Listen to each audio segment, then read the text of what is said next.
maybe the mono red mirror. Oh boy, if mono red mirrors pop up, I could see that being something one might argue for. Maybe. I've chosen to draw with Grixis before. Interesting. What was the situation with that? I was playing against a blue-white control deck, and just wanted to hit my land drops and not do anything. Ended up working out pretty sweet. Alright, so it looks like both players surveying their opening hand. Kevin Gerhart on the play here. Brad looks a lot closer to shuffling it back. Wow. Is that just... He's going to have to, right? Unless, is that zero land? Unless he has a magical ability to create land on top of his library. I think so. Yeah. Unfortunate, but you know what? He won last round on a mold of 5, so probably not too scared. And he absolutely kind of demolished on a mold of 5 last round. Absolutely. It's not always about how many cards. Sometimes it's just if you hit your land drops and execute your primary game plan. I mean, you can have less cards because of mulligans, but you know what? If you still have cards in your hand when you kill your opponent, nice, Kevin Gerhart. If you still have cards in your hand when you kill your opponent, it's almost like you didn't mulligan. Absolutely. So now, do we know if these two play at the same store? You know, we don't. I'm gonna check to see the Twitter to see if anyone out there has knowledge of these players and their history with playing with each other or Cleveland. So if you happen to know out there in the Twitterverse about where these players might be playing, just let us know. And if anybody out there has ever eaten from the tree of knowledge of good and evil, we could use some insight there too. Who is the bad guy? Is it the Delver player or the one full of undead and cards that kill things? Who is the bad guy? You know, I am going to go with... I'm sorry any of you out there who feel differently. The deck with angels is the bad guy today. So are we playing literally angels versus zombies and vampires, and the zombies and vampires are the, Twilight are the good guys, and the angel is the bad guy? I think so. How very Paradise Lost. Kevin appears to be very content, laughing. Haha, taking mulligans. There's nothing funnier. Ho ho ho. Brad, meanwhile, cheery disposition, hasn't kept a 7 all day. Sometimes goes to 6 in the dark. Shakes his head in agreement. He's probably listening to us. You might be just going back to our commentary between games, amused to hear John Partridge at MTG Rookie bring back the Junior Pro Tour. I wouldn't have a problem with that one bit. So the biggest reason they don't do the Junior Pro Tour anymore is that they want the juniors playing in the adult division, like the people who are, they'd want your Brian Kiblers, John Finkels, Kais, SVs. They want them all just starting in the adult division now. Which is just fair. Absolutely. Plus, the game is a little bit older than it used to be. There's a bigger span. What do we got there? Is that nothing again? It's not a good grip. Brad back to... Oh, he does keep it. Maybe he has a land and a ponder, perhaps? One land ponder. I think you're right. Cavern naming, I'm going to guess, Human and a Delver of Secrets. More human. Man. I think he decided to just mix it up a little bit and went Wizard. Because remember, from this position, naming both Human and Wizard is the same, right? Like Delver of Secrets is a Wizard, right? Yes, it is. It's a Human Wizard. Yep. But then again, I mean, a lot of people just instinctually say Human. Ponder. Takes a look. Can he function off of 2 land? He thinks he can. There it is. For those of you who are just joining us, I'm Adrian Sullivan. And I'm Patrick Chapin. We are here in Detroit. This is the semifinals. Kevin Gerhart. The finals. My apologies. This is it? Yeah. The finals. Kevin Gerhart on the left, Brad Eier on the right. Delver versus Black Blue Zombies. This is a much less aggressive opening than we saw to Brad in the previous round. I mean, it's turn 3, still hasn't committed a creature to the clock. Finally has one, but it's just a 2-1. What I mean, what are we going to see once Kevin starts dropping the angels? Because with Kevin having not played, then again, Kevin's mana's a little funky. We have a Vapor Snag at the end of turn from Kevin Gerhart. What do you think of that play? I mean, how much are you actually accomplishing by doing that? Unless he lays a land and then does something with this mana by the end of Brad's turn, I don't know that I care for it. And even then, if he can ambush the zombie coming in, that seems pretty solid too. Gravecrawler. 3 mana. Moorland Haunt. Yeah, so I don't know how much he accomplished by the Vapor Snag there.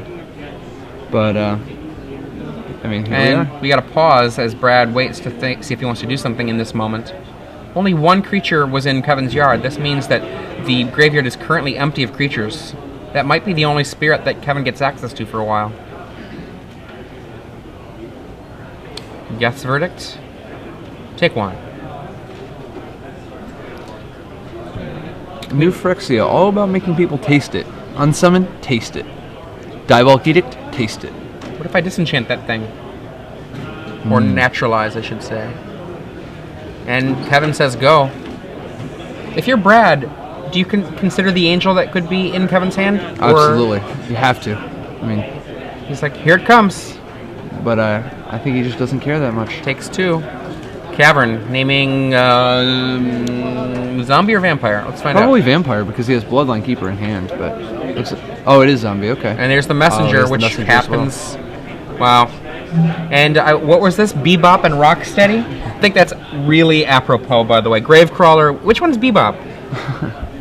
I think Rocksteady might be the messenger, but I'm not sure. Thought Scourer. Filling 1 more creature, or was it 2, into Kevin's yard? Looks like 2. Is that a Restoration Angel and a Snapcaster Mage? Snapcaster Mage for sure, and I think you're right that that's an angel. Yeah, that's an angel. Wow, it just flashes down a Snapcaster Mage end step. It's kind of bold considering he has Thought Scour in his graveyard. Huh. Oh, he had no ability to put anything onto the table otherwise, with only 1 colored source that wasn't a specialized thing like Cavern of Souls. Right, but did he need to put anything else on the table? Maybe he has a sword in hand and he was hoping to be able to connect with it. If he gets a land, maybe he could connect with a sword. Huh. And now we see a Delver as well. Unfortunately for him, the land he has is Seachrome Coast, so he was not able to make that happen. He goes for the attack, turning the tables a little bit. Mana Leak in hand, sword in hand.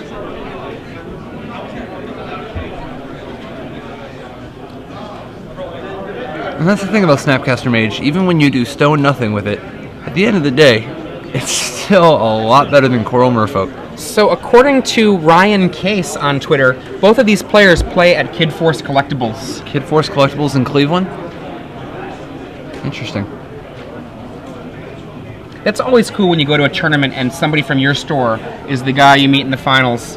4 to 30 players, 2 people from the same store right there. Oh, it's a couple of people who are doing it right. Messenger coming in there with joined by the Gravecrawler. Blood Artist hanging back to kind of cheer him on a little bit. Well, and the Blood Artist ensuring that the Moorland Haunt proposition is even less appealing. And to the turn, we have a spirit created out of an angel. Let's check to see if this Delver flips. Nope, it's a good card. It's a land. I think that was a Glacial Fortress.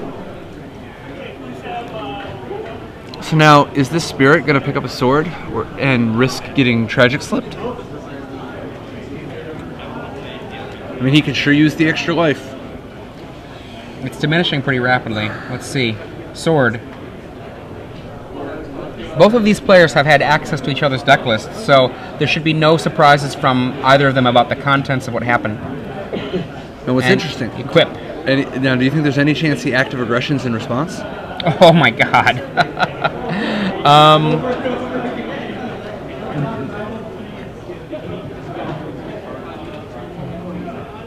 Brad's thinking. Maybe he's asking a question. He might be wondering if the equip fizzles if he steals it. It doesn't, but I don't think so anyway. Who can tell? M10 rolls.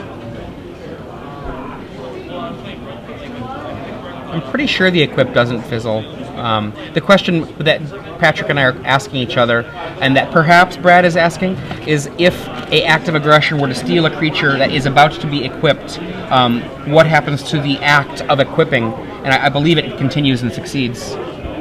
We've got a judge here telling us no, it does not succeed. Yeah, equipped to target creature you control.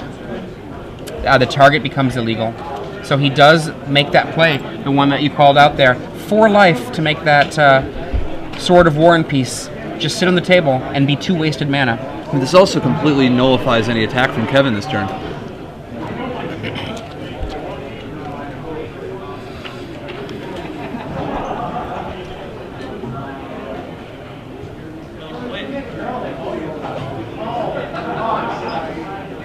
Okay, there are 2 caverns on Brad's side. Brad has both bases covered, zombies and vampires.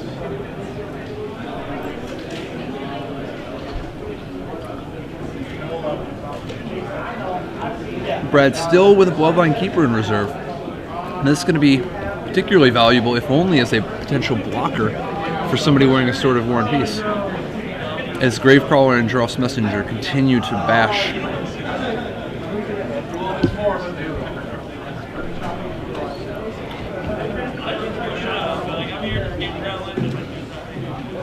Kevin, The Keeper? decides to take it. Bloodline Keeper. Wow. Not every day you see his lot in life is to chump a spirit. Not even chump, but just to hold off a single spirit. You know, I haven't seen a Bloodline Keeper in play in an incredibly long time. It's pretty cool seeing it there. I mean, in a lot of ways, this card was kind of viewed as a second coming of a Myria Angel.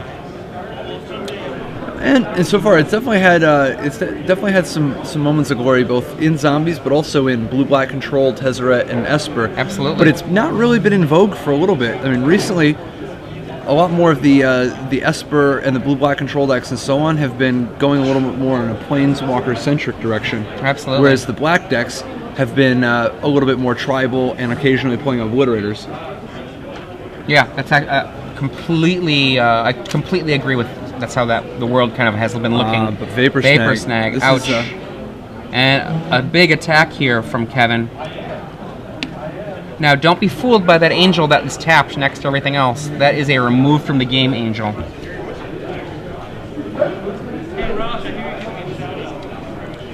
Kevin correctly realizing that oftentimes with these zombie decks, the best thing you can do is to not mess with them. You can't kill them, so just race them. Now Kevin has three dragon shielded cards down, waiting to gain him a little bit of life.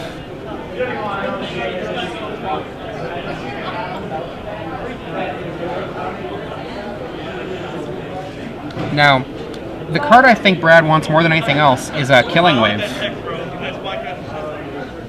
Does it just win on the spot? I'm not sure. I think it's going to be pretty close to it, though. It looks like it, yeah. A Killing Wave after the attack would absolutely just lose all 3 of his own creatures. Oh, that's pretty good, too. Wow. I think that Kevin has to mana leak it, yeah. And Brad then drops the Bloodline Keeper afterwards. I believe is empty-handed. All right, Kevin's going to need something off the top ropes.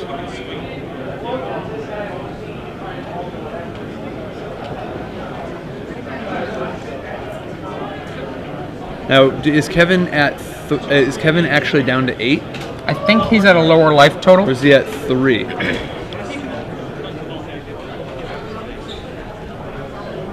He's got to be at higher than 3, though. We'll see what our table judge gets back to us. Yeah, he's got to be. He's probably at 8 because if he was at 4 OS, that Mortar Pod. I guess if he was at 3 OS, that Mortar Pod would have been lethal. No, even 4. The Blood Artist making the Mortar Pod theoretically lethal. Now, granted, the Mortar Pod wouldn't be lethal immediately, right? because of he doesn't have enough mana through a mana leak. He didn't have enough to move it over to the messenger? Yeah, just one shy of being able to move it over.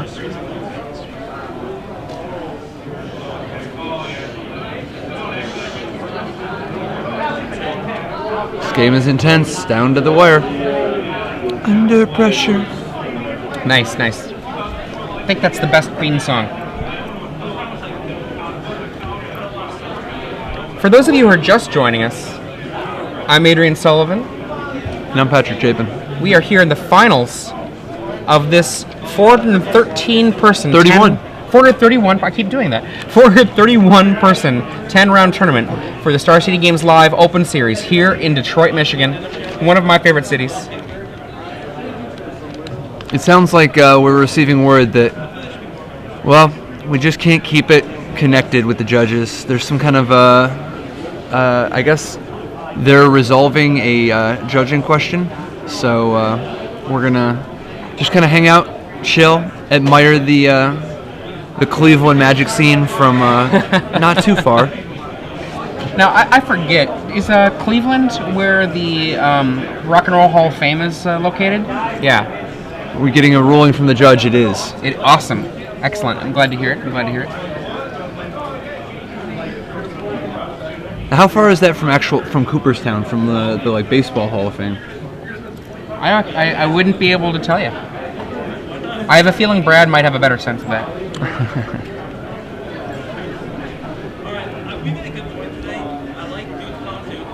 So, any word from people at home about the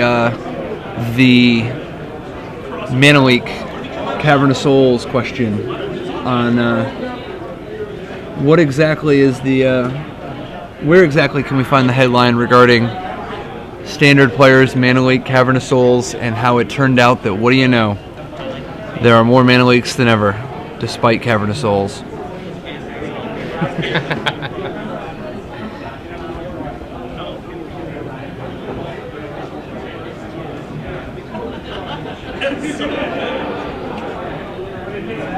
It's one of those sweet judge call situations where both players are painfully aware that the game is one turn from ending, right? And that neither knows for sure which way it's going to go.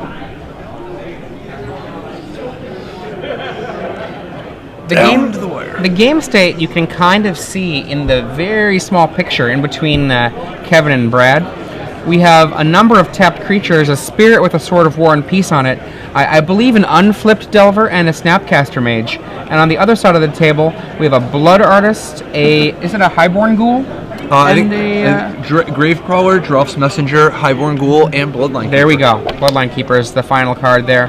And right now we're just kind of waiting and seeing, what is going on over there.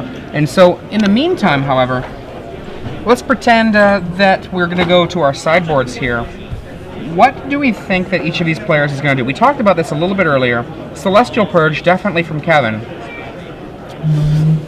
Yep. Beyond that, I kind of think he might bring in Phantasmal Image, and possibly even just some more cards like Tamio or Hero. Just, they're not good, but he needs something. Do we get rid of Gutshot? I don't think so. I think the Gutshot's good enough because of its ability to go after Blood Artist and Highborn Ghoul. I think more likely we're going to be looking at trimming the amount of Geist of Saint Traft. And yeah, probably the main one I'd be looking at is that the Geist of Saint Traft. Sword of War and Peace isn't great, but that life gain definitely can be very valuable. Plus, it puts them on a short clock. Meanwhile, on the zombie side, Food Spitter, much more utility against an actual Delver deck. I think pretty much the only thing we're going to see is 3 Food Spitters coming in with Active Aggression. And God, maybe I wonder, like, what comes out of the black deck. Look at that. All right. We'll get back to the sideboards more in a bit. The Delver has flipped. What did he reveal? I do not know what happened in the reveal. So swings with the team. Unfortunately, Bloodline Keeper is Blood Artist is gonna have to chump. Blood Artist doesn't want to, but you do what you gotta do sometimes. Well, now, this is threatening lethal, right? Like, the Blood Artist triggers alone will kill Kevin if he doesn't have a trick. And he packs his cards. That's it. Wow. Okay. Wow. So, as we move to game 2, go ahead. One of the things that we always do after the end of the first game is we give away something to our Star City Games audience out there, the SCG Live audience. And what we give away this moment in time has been in our finals, the finals tonight and the finals now. Gen Con, right? Gen Con, 4-day Gen Con badge. One lucky winner out there will win this. And so what you've got to do, though, right here, you see this hashtag. Make sure you put the hashtag SCG Premium in your answer. And do the kind people out there a favor. If you cannot go to Gen Con, if you do not want to go to Gen Con, if you're not sure if you can go to Gen Con, do not take the ticket to Good Time Island away from someone who wants to go. Gen Con's an incredible event, lots and lots of fun. Are you talking about griefer, like entering the contest griefer style? Yeah. Do that kind person that otherwise would have won Gen Con badges and gone and had a good time.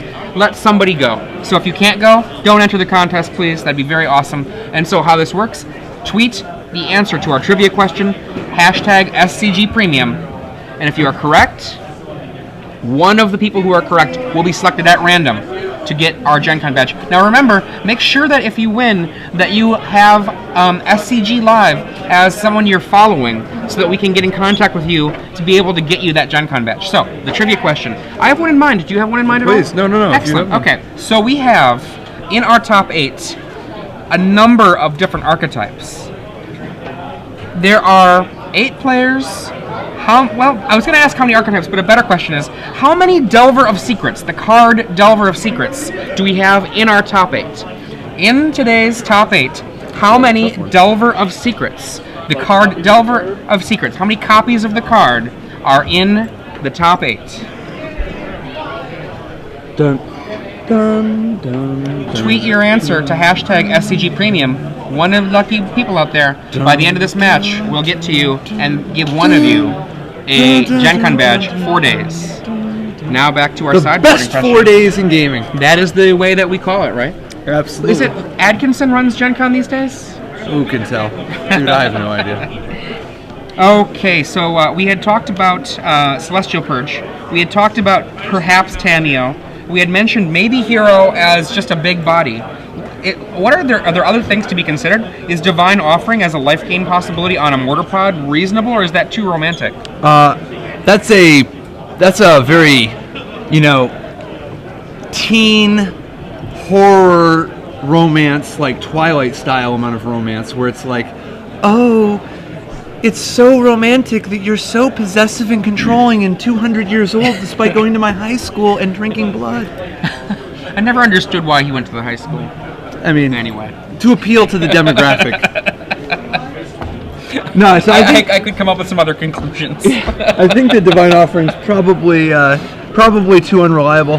It's mostly just going to be, trim on some Geist of St. Traft, and pick up a little bit more Celestial Purge, and potentially add, Phantasmal Image. Maybe even Sun Titan, but it's a little bit slow. It's just that you need to have something good enough to be able to break through. I mean, I got a feeling this is going to be Brad's day. Like, I have a feeling he is too. I mean, did you watch just how, he just demolished on, was it 5 cards again? Dude, Smitty would be proud. Oh, my God. I told you, he just goes to 6 in the dark. No, that's the thing. When you're the type of dude who shows up in your beatdown deck playing 0-1s for 2, like, you're just a madman. You're just foaming from the mouth, looking for somebody to just rip the flesh off their face with your flesh-eating zombies. Right. Now, interesting note, talking to one of the Cleveland players here, there were 6 people that were a part of that Cleveland group that came here. 5 of them moneyed, and we see 2 of them here in the finals. All 6 moneyed, All pardon me. 6 moneyed. All 6 wow. moneyed. All 6 moneyed. And what was the game store again? Kid Force. Kid Force. And sometimes they play at Darium. And Darium's? Yeah. Kid Force Collectibles and Darium's. Now, one of the things to remember... Bastion of Cleveland Magic. I know some of you who have watched different coverage of events, it's possible you've seen, I would say somebody, one of my friends, Ben Rasmussen, you might have seen him at different events if you come out to these things, Grand Prix, whatever, and he started coming to a particular game store. Why? He found out back in the day that Bob Maher played there, and he wanted to go to where Bob Maher played. One of the reasons, as Patrick and I were saying earlier, if you have a store that you go to and there are people there, you can teach each other, you can get better together, and you can drive each other to tournaments as well as drive each other to successes. Success is easier in a group than it is alone. Mm-hmm. One of the reasons you almost never see solo players do well at the Pro Tour.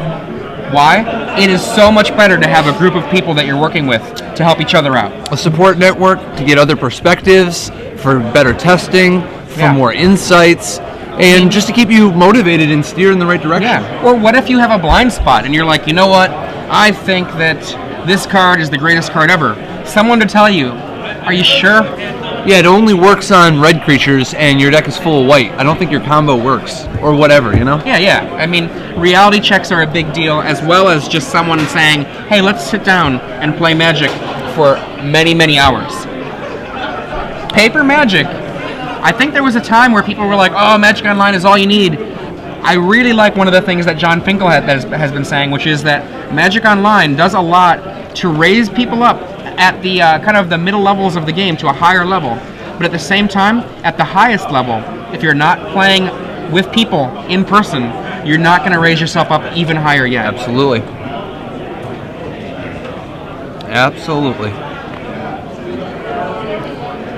So I'm not going to tweet what this person answered, but at SimUser, who's looking at our trivia question, the trivia question being how many Delver of Secrets, the copy of the card Delver of Secrets, are in our top 8. I like how he says, insectile aberrations in training.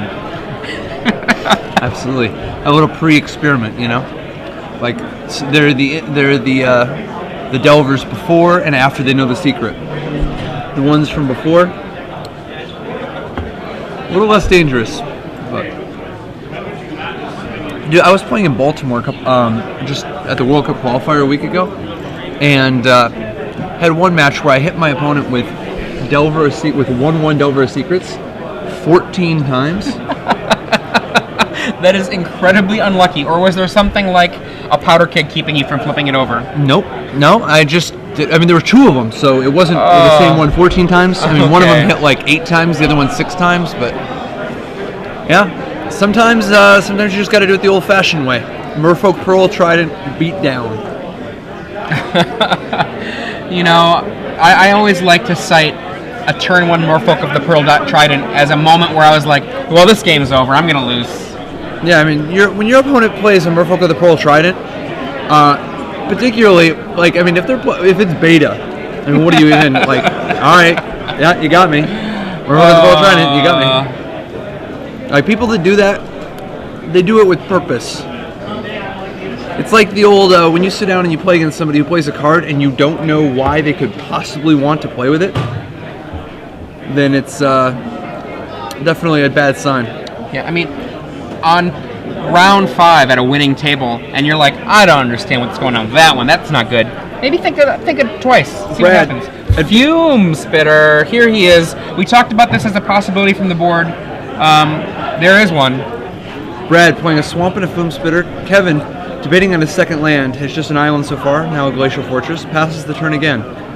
He's just happy that there isn't a 2-power creature on the first turn putting pressure on him. Take one. Funny thing about the Fume Spitter, he seems unassuming, but really this is a creature removal spell that's beating down before there's a creature in play to remove. Are we going to see a Blood Artist? Looks like a Highborn Ghoul, but he's preemptively putting it in the yard. And Kevin's like, no, it's good. It's good. How about we remove it from the game instead? No, Snappy. Dude, he is just on mono Snapcaster for no value control.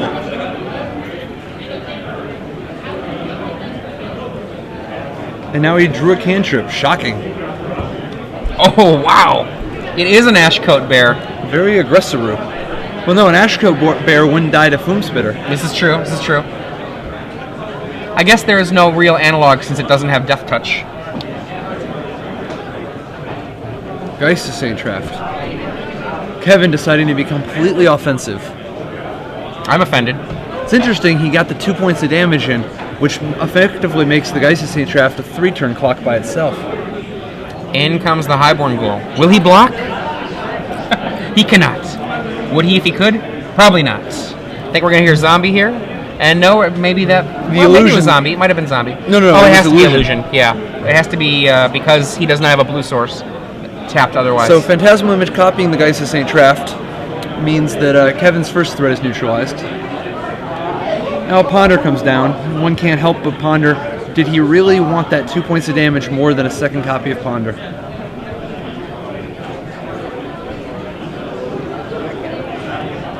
I mean, if his Geist hadn't died, it would have been a pretty potent 2 damage, but as it is, the Geist is dead.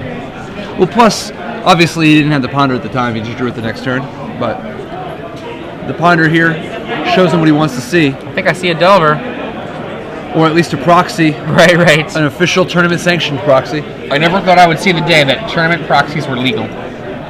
Unbelievable. For shame. So, Delver of Secrets enters the battlefield.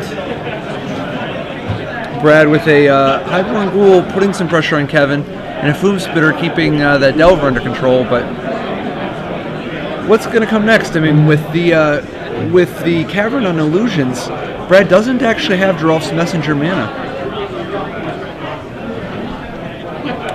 Now it's interesting, if you're Kevin, aren't you supposed to block here? You have your Delver block the Foom Spitter.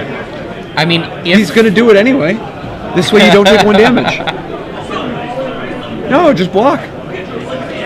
Here's the Gravecrawler after combat. Oh, look at that. This slightly aggressive push forward of the creatures that are already in play.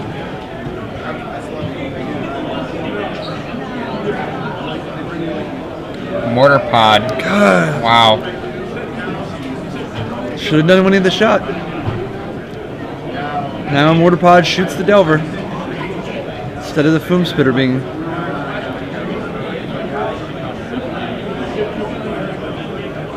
Well, the Foom Spitter goes first.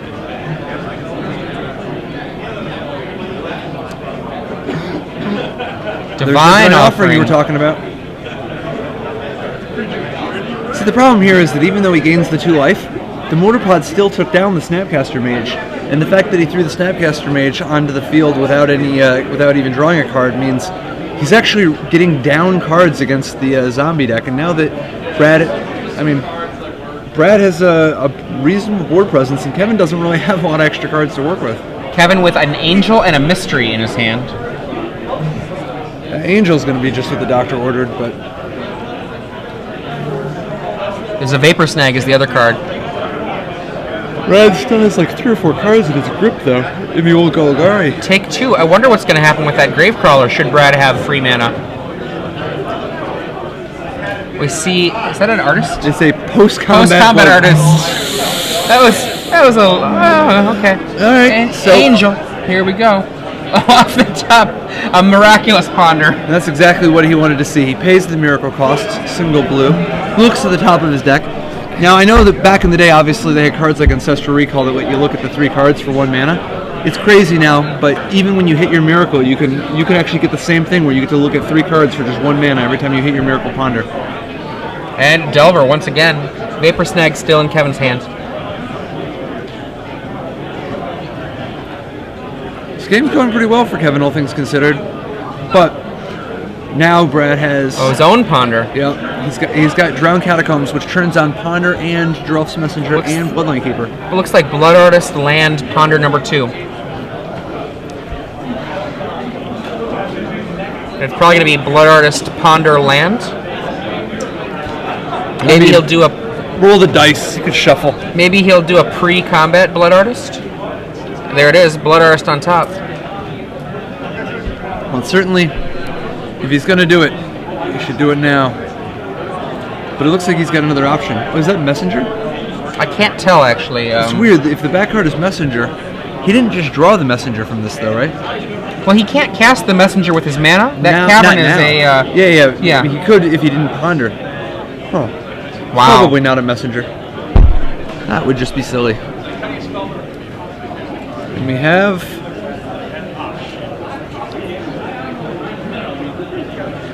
Highborn Ghoul. There we are. It sticks. End of the turn, Vapor Snag. Take that, Ghoul. What is the top card? Ponder. Hey, Miraculous Ponder once again. Delver. And by Miraculous Ponder, just the playing it straight off of the top of the library is all I'm saying. So what's Kevin looking for right here? Snapcaster Mage would be good. Hero of Bladehold, if he boarded it in, would be pretty awesome.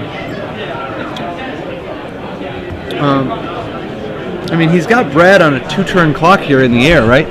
Oh, that's fair. That's pretty fair. much. Yeah, Hero would be fine. Basically, he just wants any action. He just wants a spell he can cast. Because Mana Leak. Well, Mana Leak won't stop a creature, but I mean, it might be pretty good. The best thing he can do is make sure that one of these 2 creatures doesn't die. Yeah. Like if his opponent plays a Guess Verdict or something. I think Kevin's going to take this one, though.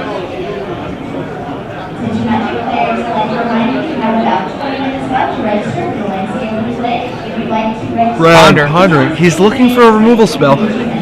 Land, Phantasmal Image, and Verdict. Guess Verdict. That Verdict is exactly what he's going to want.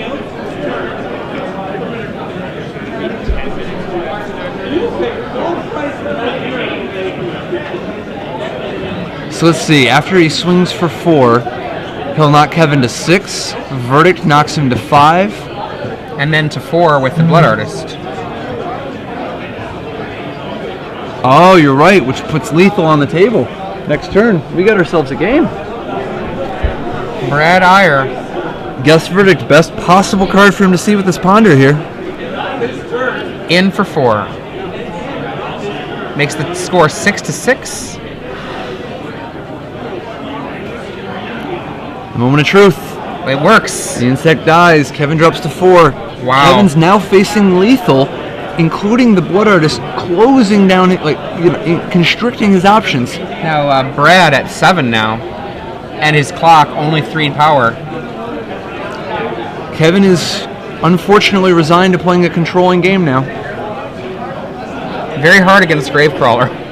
And is that Highborn Ghoul? Yes. He can't even block that one. This is a real bad spot. He needs Celestial Purge or Snapcaster Mage, something fierce. That is not the look of a man that is particularly confident in his board state. No, and he knows, he sees the writing on the wall. Brad needed to find a Guess Verdict that turn, but he does. Shows you the power of Ponder. You know, if that had been Bureaugraph Captain, obviously it's easy. I mean, the 2 different types of cards, but the fact that he played Ponder, it gave him an opportunity to find what he needed, and that's what Ponder does. You know, Kevin can survive one more turn, but what's he do at that point? I mean, how can he even make forward progress? Because next turn he's gonna, even a Batter Skull isn't enough because of the unblockable Highborn Ghoul. I mean, I guess there's Sword of War and Peace. If he puts... Oh, he's attacking with the Angel. Alright. It means he must have a Vapor Snag, a Purge, or a Snapcaster. Let's see what happens. Intense. The score is 4-4. Down to the wire.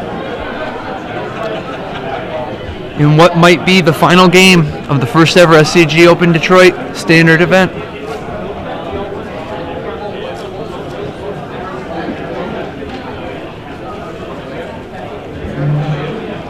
Another Blood Artist. Wow. Still. Here they come. Purge. So this puts Kevin at 2. No, Purge, the Gravecrawler hits him for 2. Yeah. 2, okay. And now, any death results in Kevin dying. Any death of any creature. Wow. Now, are we going to see another Angel? An Angel on Brad's side? Oh, Image. Wow. On Angel. Sword of War and Peace still wins, though. Wow. Now, the nice thing about this is that Vapor Snag doesn't kill because of the Phantasmal Image's special ability.